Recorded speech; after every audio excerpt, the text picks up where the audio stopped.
brave the snow and everything for coming out this morning. If nothing else, it's a good trial run for Kris and I to do our first State of the City for 2014. I will recap my tour of the Washington, D.C. and stuff after Kris gets done. Kris and Jeanette did a great job of putting together some photos of economic development in 2013 and what we're looking for in 2014. So with that, I'll turn it over to Kris. Thank you, Tom. Well, you know, we've been doing this for the last few years, and the format we use is we kind of look back at 2013, hit the highlights, talk about what had happened, and then tee up 2014 and what do we see coming forward. So these are the things we're going to talk about. Highway 14. Well, we're slowly making some progress here. We did receive a Corridors of Commerce grant, and actually they had a open house on that reduced conflict intersection, which seems to be a bit of a controversy. We do have some concerns with that. We applaud and we're excited about the funding that we received for that next segment. You know, we're kind of chipping away at this. Every dollar, every project that we do brings us a little closer to that. Isn't this the intersection that's in question, that everybody is a little concerned about the safety in the rural environment and stuff? Yes, and you know, we've informed MnDOT of our concerns, and I know our county commissioners have, and members of the public, and we're hoping to, you know, through a dialogue with MnDOT, maybe hopefully look at some alternatives or some improvements there if at all possible. All right, moving on. Some community development projects. One of our biggest ones for 2014 was Viracon. They put on a 100,000 square foot addition, cementing their presence here in Owatonna and the 800 plus jobs that they bring to the city. Involves some major work on the city's part, relocating sewer, water, utility lines. And we were able to get that all done in a timely manner so that the project could go forward. Aldi's Foods, a new venture here, 17,000 square foot building.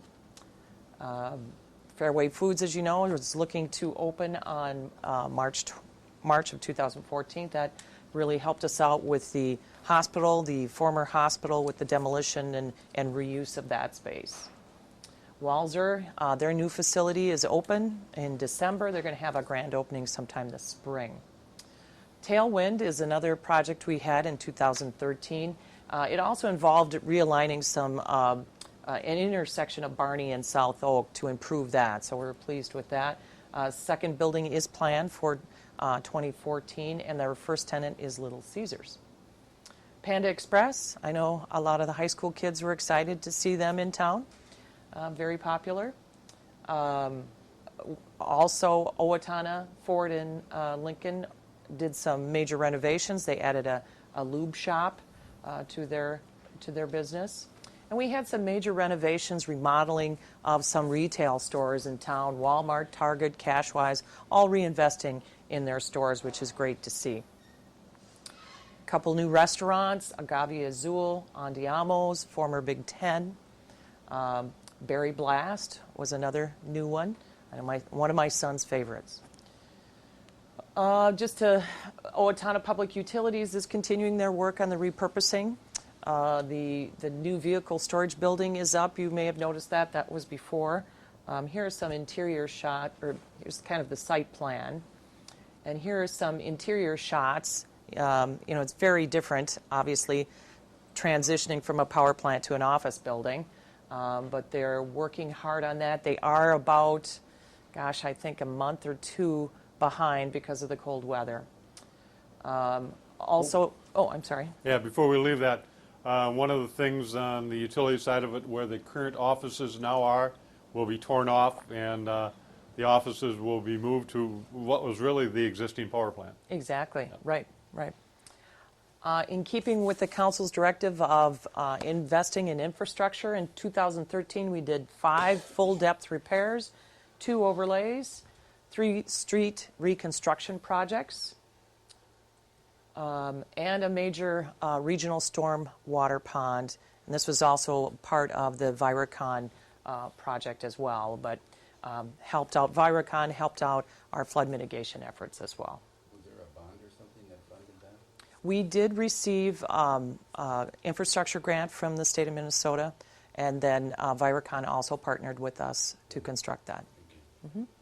Library had a major renovation thanks to a $250,000 Bremer grant. They did new carpet, furniture, shelving, a lot of technology, teen room. That third floor Gainey room is all outfitted in the newest technology, and it really is. It looks great. They're planning a grand opening in February, and once we get that date and time nailed down, we'll start to advertise that. JC Park Playground, that was another great project that was really funded through volunteers and donations. It's a great enhancement, just a beautiful park.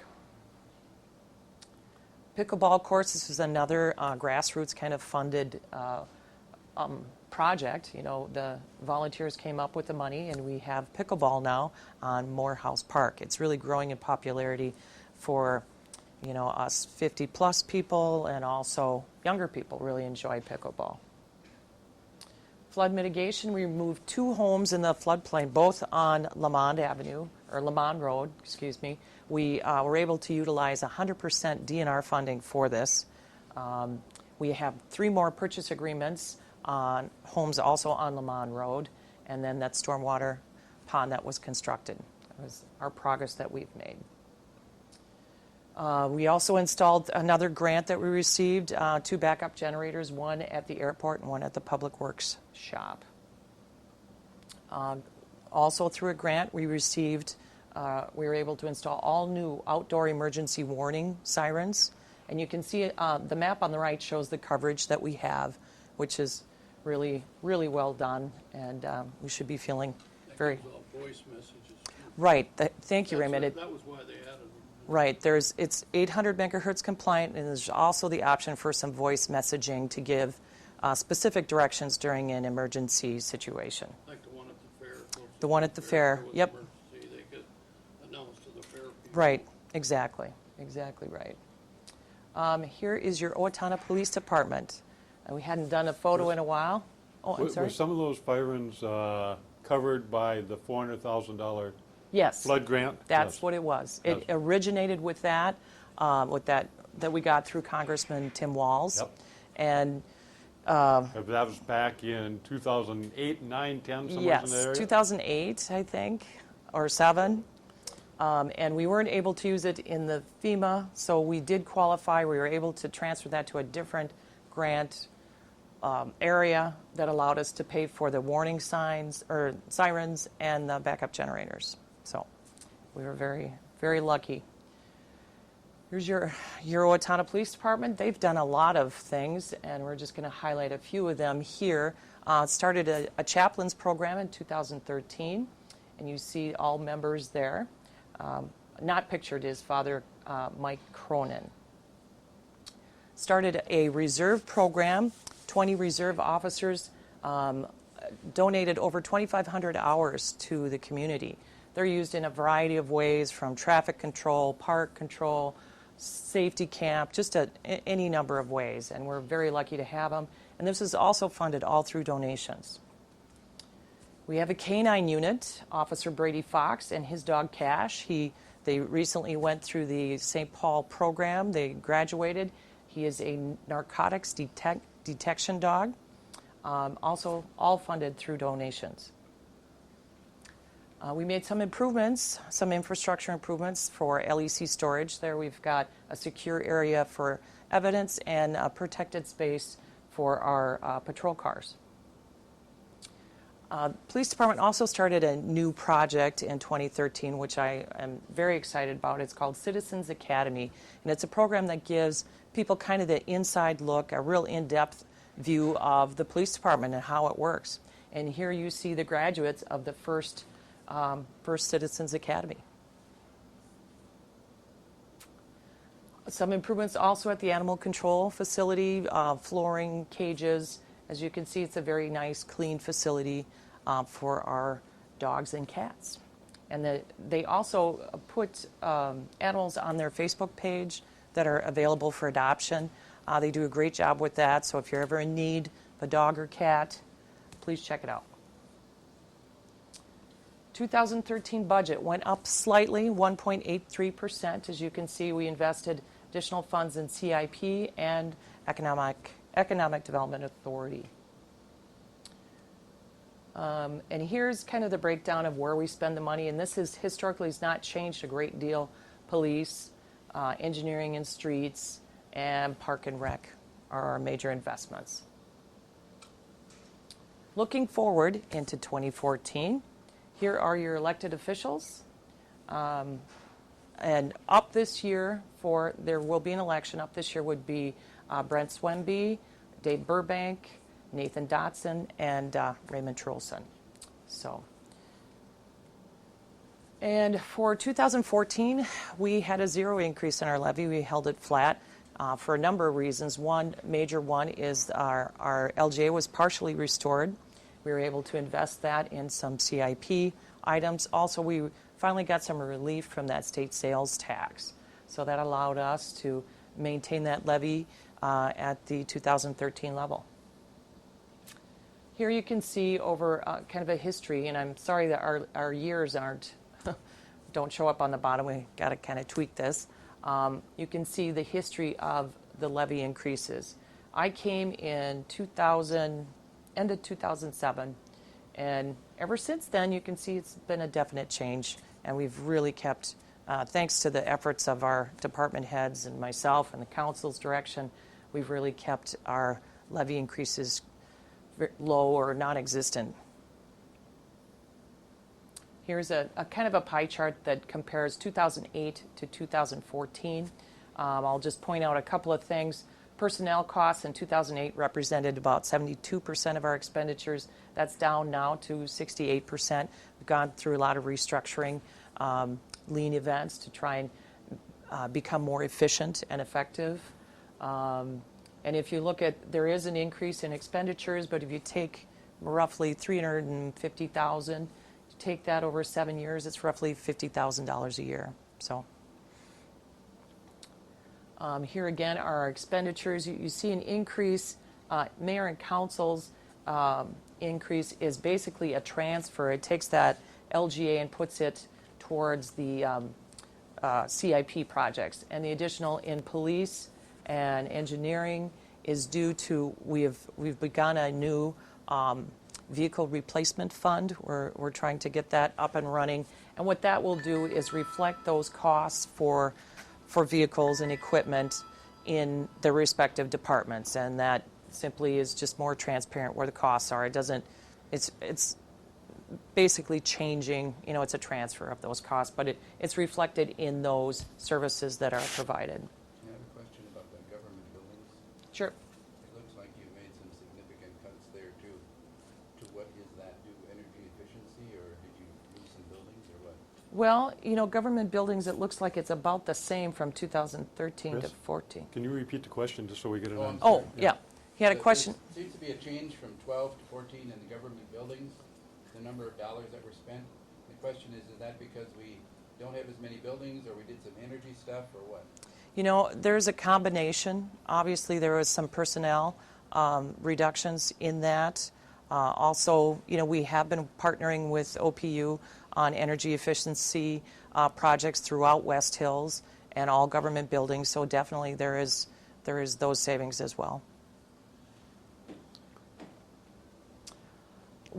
Our strategic planning session we just wrapped up in January here on the 12th and the 13th, or 13th and 14th.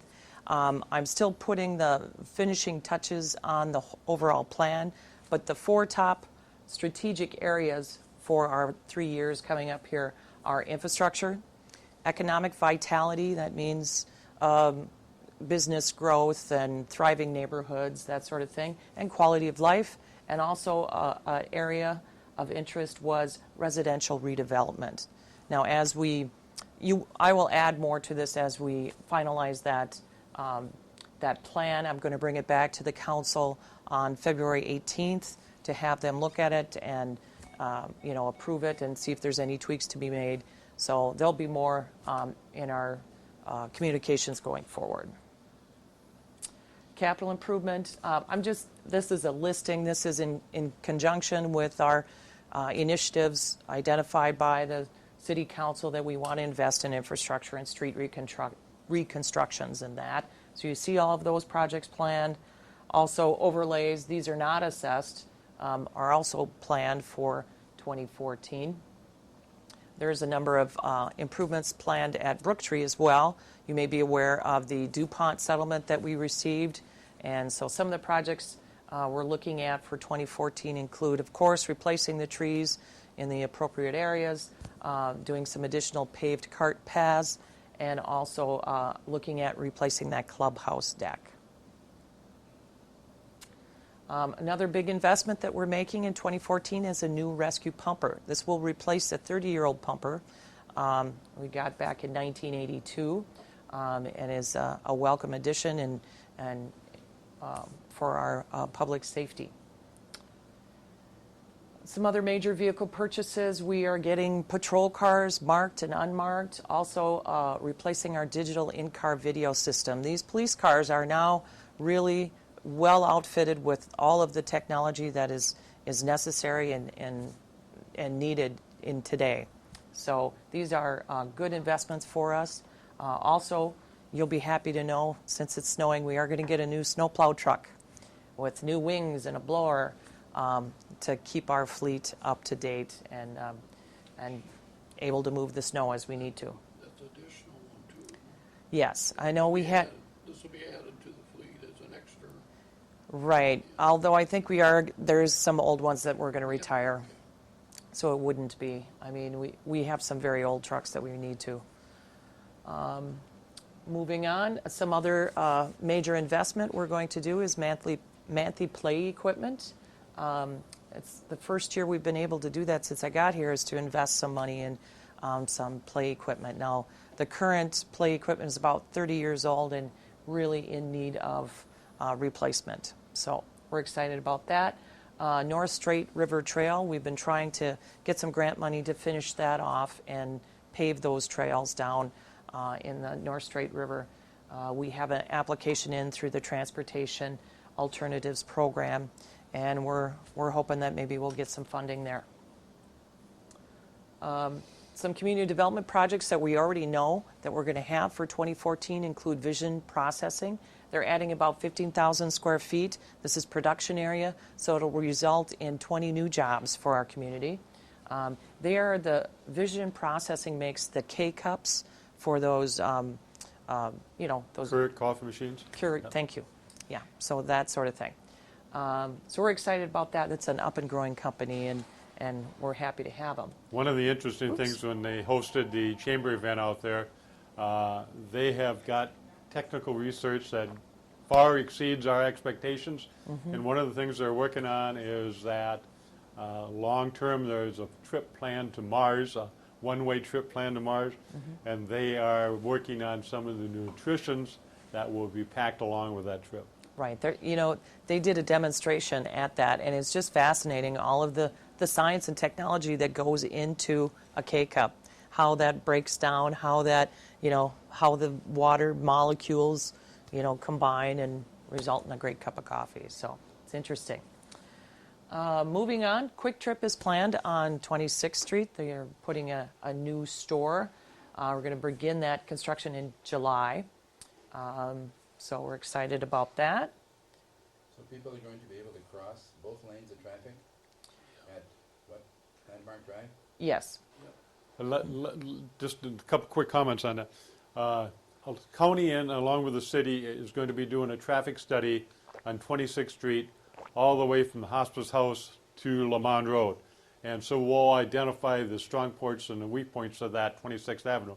That's supposed to be the North Belt Line, right. But now we've got stop signs and everything else on it. Right. Mm-hmm. And one of Raymond's biggest complaints is that stop sign to make a right-hand turn after you leave the clinic to go on the county road at this during construction. End of the day, traffic is backed up a long way. So we'll be doing a traffic study along with the county's help on that. And on the lane from North Cedar to the east, there's that barrier in there right now. And one of the problems that we had and the obstacles was economic development on both sides of that, because you can't make a left-hand turn when you're going east. That will be changed, so there will be left-hand turn lanes where you can make a left-hand turn when you go east, and there'll be, I think, where you can make a left-hand turn when you come west. But they won't intersect. So one of the concerns from the city council on that was with the soccer fields and the playgrounds and everything on the south side, we're going to try and get all the pedestrian traffic over to North Cedar where they cross there. I still think it's a bad idea. I think Raymond is right. We should not mess up that street any more than it is. It should be a belt line, not a turning in and out because somebody wants to put up a gas station. Well, Owatonna is somewhat restricted by economic development on the south side because of Highway 14. Don't have any sewer on the south side of Highway 14. Most of our development, housing and some of the commercial has started to go to the north end. So once you identify a belt line, but you still get that development, things change as we move forward. Well, I disagree with the intent, your last goal there, of residential housing. I think over the last 50 years, Owatonna has eaten up hundreds and hundreds of acres of farmland, and all we've gotten for it primarily is single-family housing. Well, One of our former mayors has stated numerous times we should be building up, not out. And I think that's what we should be doing. It's a redevelopment. It's not putting in new lots. It's redeveloping. It's fixing up old blighted areas and I can agree with neighborhoods. that. Okay. All right. The good thing about politics, not everybody agrees on the same subject, so, but we appreciate the comments. So. All right. Moving on. Pillsbury, I'm sure you've all been seeing this in the paper. We're working on some redevelopment plans. We're in conjunction with the bank and developers. There is a TIF that is approved for this area. We're hoping that we'll have some announcement here in the next few weeks that we can share and know where we're going. But obviously in 2014, we're hopeful that a plan will be come to fruition here and be implemented in 2014. The school system has made it absolutely clear that they are not interested in that property. It went to a couple of referendums. It did not pass. It was very, very close. And they're moving on. So Right. what we need is some private development to make this happen. We've had a couple things that have surfaced and have died along the way, and hopefully this one surfaces and sticks. Right, exactly. So stay tuned. We will certainly share when we can. And that brings us to the end. So we're open for questions. I'm going to make some comments before Yes. we go to questions. Oh, certainly. One of the things, and I just got back, so I didn't get a lot of input into this, so I'll just make some comments. One of the things is the fairgrounds. If we look at the fairgrounds, we've had some of the cattle barns destroyed by snow, and we're in the process, the county fair and the county is in the process of putting up a new show shed and cattle barn up in that area. One of the things, in order to get their financing done and everything, they had to work with the city and re-identify some traffic lanes and some stuff that the city's responsible for.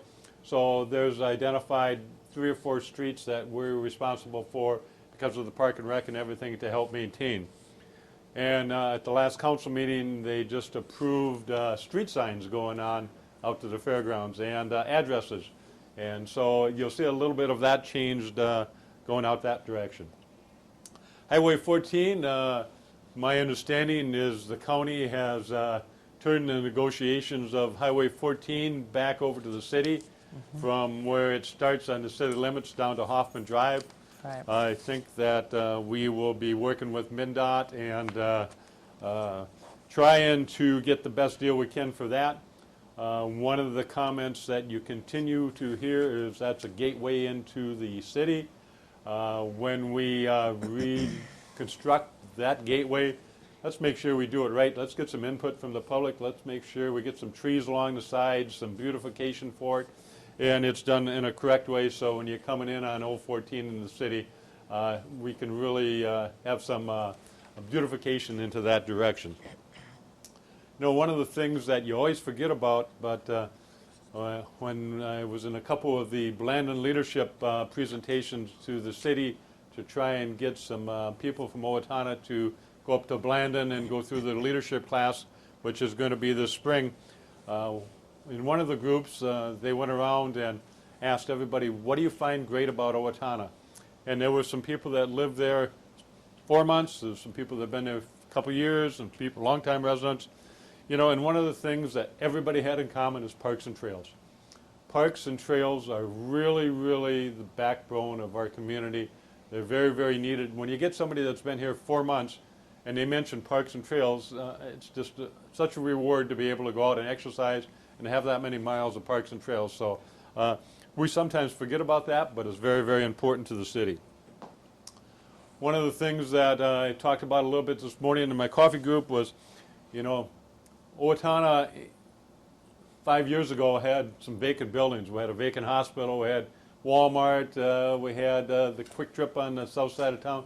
And we've done a great job of finding ownership of those vacant lots and those vacant buildings. So I think that if we look at industry, we're somewheres in the 93% occupied rate, somewheres in that area.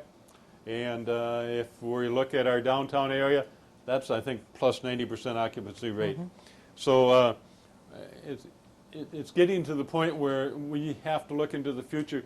How are we going to provide those buildings, and what building space is going to be needed as we continue to look to the future and bring in new industry and new commercial development.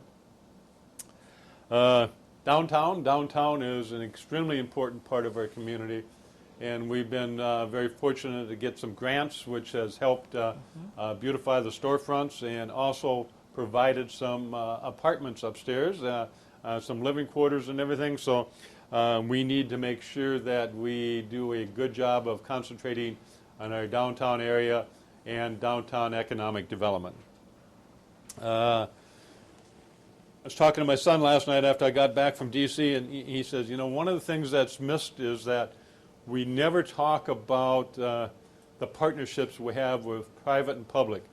You know, Owatonna wouldn't be the community it is, you know, the pickleball courts and all the other things that we've talked about without volunteers to make our community such a great community. You know, you got grandparents for education, you got people working in the school system, you got all the volunteers that work in the park and rec department and do the coaching and everything. The volunteers that sit on committees for city government, and the private sector that helps donate to that. So Owatonna is very, very blessed because of its commitment to Owatonna and its fundraising and the hundreds of people that stand up and volunteer to make Owatonna a great community. So I really, really appreciate that. I had the privilege of going to the State of the Union.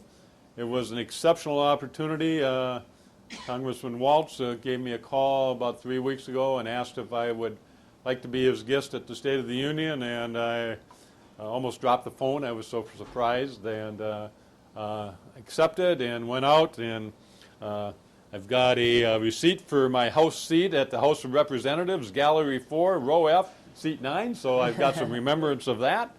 Had the opportunity of doing a tour of the White House, and on your way out, you get a recipe from the White House. So this recipe is roasted sweet potato fries. So anybody wants a copy of that, it's available. And then at the State of the Union, they always hand out a card covering what the topics were. And the topics for his State of the Union: business have created 8.2 million jobs in 46 months. Record demand for American-made products. The American auto industry is back. America's largest technology companies are booming. The housing market is coming back. It's a more secure energy future. The deficit is down more than 50% since President Obama took office. Year of action, jobs and economic opportunity. Working with Congress, I think there is a little glimmer of hope that this bipartisanship might be starting to work. When you have finally a budget that's been put together for a couple of years, it took bipartisanship to get that done. And as we talked, the Farm Bill is going through. It got approved on the House, and hopefully it'll get approved in the Senate. So there is some indications that maybe Washington did get a little bit of our message, and hopefully it goes forward. So it was a great opportunity. Got a chance to meet with, as I said, Waltz was he treated me like a king when I was out there. and I got a chance to meet with Klobuchar and Franken, and they are very supportive of transportation, and they identify Highway 14 as Senator Klobuchar said. Too bad we can't do earmarks, but they can't do earmarks anymore, so they got to go through the political system to be able to get the funding for Highway 14. Tax-exempt financing is important to the cities of Minnesota and to the utility industry, and they fully support that. One of the things that I shared with both Franken and Klobuchar was I have a little frustration that Riverland Community College offered 5 technical programs to help benefit some of the employees of Owatonna or those that haven't got employment yet. One was blueprint reading, electronics, safety, and we did not have enough people sign up, so they had to cancel those classes. They're going to offer them again, thank you for Riverland. Hoping they wouldn't drop them. They will offer them again this spring. But I talked to Franken and Klobuchar on both of those issues, and they're going to give us some leads. Thief River Falls had that same issue going on, and have worked with their industry and their technical college, and they have been more successful in filling those programs. So hopefully we can get those filled the next time they open them and go from there. With that, I'll open it up for questions. Yes. I guess a question and a comment. What are the plans for the old Hirsch Walzer building on 18th Street? Well, you know, that's privately owned, and I know that several businesses have approached. I'm sure it will get reused. It's on a good corner. There has been interest expressed, but we have not gotten any proposals yet. So We are working with Jim if he needs any assistance or whatever to help market that and everything. There was a couple ideas that floated before Walzer moved out, but Walzer had it till the end of December, so they were not interested in making a movement till after December. So. And my comment is I still want to encourage you both to pursue a fabric store for Owatonna. My quilters and I are spending tons of money in Austin, and now it'll be Faribault. It's getting closer, but it's still not here. Yeah, and we understand that, and we've made contacts with a lot of them. I continue to work on Joanne Fabrics, and Joanne Fabrics continue to tell me that they looked at southern Minnesota and they committed to the Faribault Mall, and they're opening their store in Faribault in the mall, and hopefully citizens from Owatonna will drive that direction. And I continue to tell them we're on the crossroads of 14 and 35. We need a fabric store in Owatonna. What was the one that we were looking at out by Island Phelps? We've talked to all of the major fabric stores. Yep. So we continue to reach out. Our retail market study that we have says that a fabric craft store is one of our highest needs in the community. So it's identified, and we continue to reach out. Some of the problems that we have is that the going rate must be over $10 or whatever that going rate is per square foot in Owatonna for retail space, and some of those stores want to be on the bottom end of that retail rate, and so we continue to work very, very hard. We understand that concern.